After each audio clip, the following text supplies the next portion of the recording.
Let's talk about soap and water. Gloves and masks, hospital beds and respirators, working from home, social distancing. Come on! But in a slum, a refugee camp, or a war zone, it's just not realistic. The virus does not care about nationality or ethnicity, faction or face. Hundreds of millions of people, the world's most vulnerable, are at risk because of the coronavirus. Neglecting them hurts everyone. The worst thing that could happen is to suppress the disease in the developed countries and let it spread like fire in the developing world. So how do the world's most vulnerable people stay safe? Whose responsibility is it to help? And what happens if we do nothing?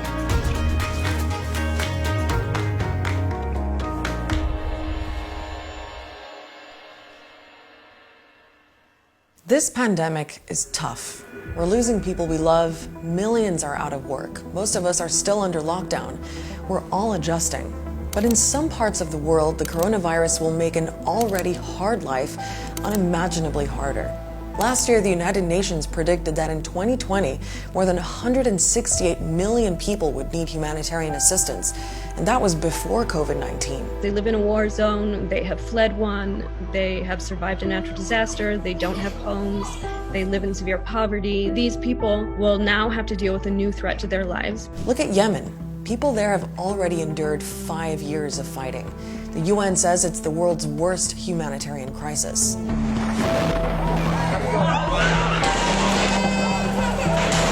24 million Yemenis depend on aid to survive. People are starving. Nearly all hospitals have been destroyed, clean water is scarce, and a cholera outbreak has killed thousands, most of them children.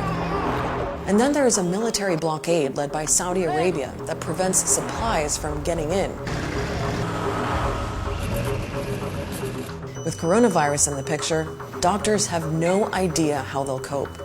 العالم يتكلم على تجهيز عنايات وأجهزة تنفس صناعي بالآلاف. إذا حصرنا أجهزة تنفس صناعي في جميع المستشفيات العام الحكومية والخاصة توصلش إلى المئات. And what about other places cut off from the world, like the Gaza Strip?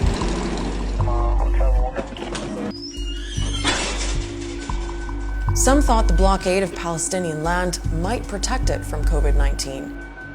But the virus still got in. In March, Israel sent 200 test kits for nearly 2 million people.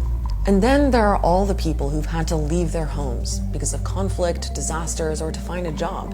Many now live in camps. The UN thinks there are about 70 million displaced people around the world. That's roughly the entire population of the UK, and that includes more than 30 million children. In Syria, millions were already displaced because of the 9-year war, and they're still running.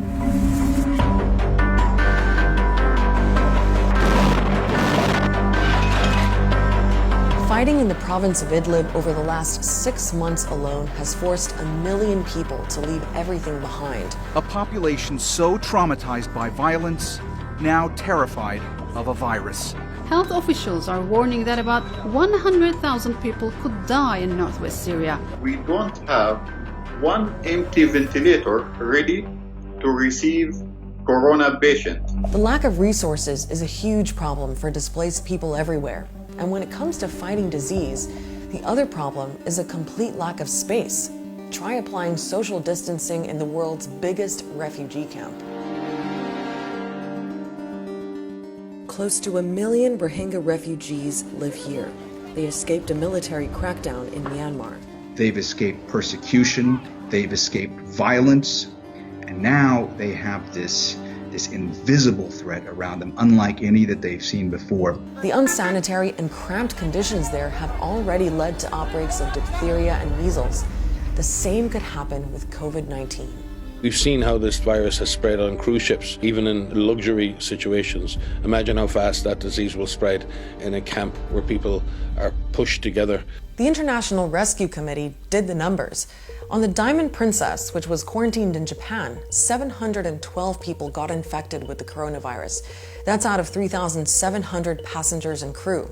Many of them had their own rooms. The IRC then compared that to the camp for Rohingya refugees in Cox's Bazar. They calculated that the population density there is 1.5 times higher than on the cruise ship. In Greece's biggest refugee camp, it's 8 times more crowded. Knowing that and how contagious the coronavirus is, it's a real concern. Keeping people apart is probably the single most effective protection measure, but for so many people, it's just not an option. And crowding isn't just a problem in camps. Most refugees don't live in camps. They live in cities, crowded cities that often have poor sanitation, poor services. Also, a lot of people who are not refugees live in really, really poor conditions in cities. So we need to worry about places where health systems are extremely weak. Places like Venezuela and Zimbabwe, where their economies have collapsed and so have their healthcare systems. Countries in the Horn of Africa dealing with drought, famine, and even a plague of locusts. And so many other nations already coping with diseases, natural disasters, or really high rates of poverty.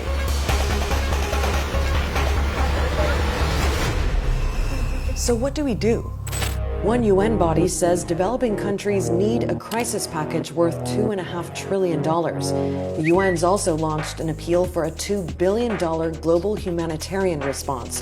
The IMF and World Bank have pledged $62 billion in loans for low-income countries.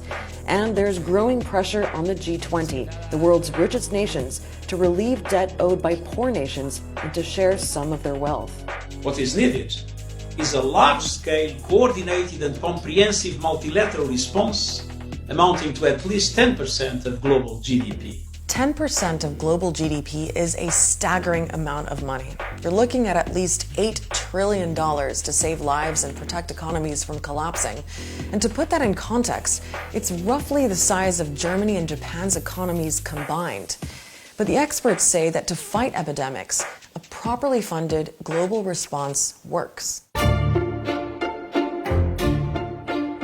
The world pledged millions of dollars and came together to fight the spread of HIV, malaria, and more recently, Ebola. At the height of the Ebola outbreak in Congo, we were tracking and tracing and visiting 25,000 contacts every day in the middle of a shooting war. So it is possible to carry out large-scale public health interventions, even in the most extreme of circumstances. Remember the 168 million people the UN said need aid around the world? Well, stepping in when COVID-19 reaches them isn't just about avoiding unimaginable misery. It's about protecting everyone. Because if we don't step in, the experts say the coronavirus will circle back around and affect our health and our economies all over again. It would be a smart strategy for every developed country just to spend a little bit of their money on dealing with this problem in the most vulnerable places as well. Let us remember that we are only as strong as the weakest health system in our interconnected world.